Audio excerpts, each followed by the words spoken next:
तर बऱ्याच जणांना पायी फुफाटा तुफान आलं या ह्या रील्स आणि हा गुलाल जो उधळला जातो तो गुलाल दिसतो. मी सांगितलं स्वप्न इथं होती, ज्याला गुलाल लागला त्याचं हार्डवर्क तिथपर्यंत पोहोचलं. हे मॅच झालं, त्यांना ते बरोबर ट्रॉफी. 12 तास तर लायब्ररीतच असतात ना.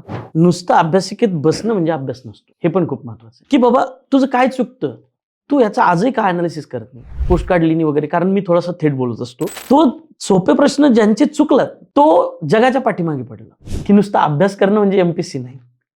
तर सगळ्यात महत्वाचं तुमचा रिडिंग स्पीड असला पाहिजे. की ज्या पद्धतीने मातृभाषेत तुम्ही सगळं दररोज जे वाचलेलं आहे तसं इंग्लिशचे शेवटचे 2 पेज कधी वाचलेले. क्लासेसवाले पण स्वप्न दाखवतात किंवा all teachers are good, all classes are good. नियम नियम नियम, रूल्स रूल्स रूल्स. येस. हे रूल्सचं भूत प्रत्येकाच्या डोक्यावर बसलं आणि काय होतंय त्याच्यात अनकॉमन पण गोष्ट अनेक असतात.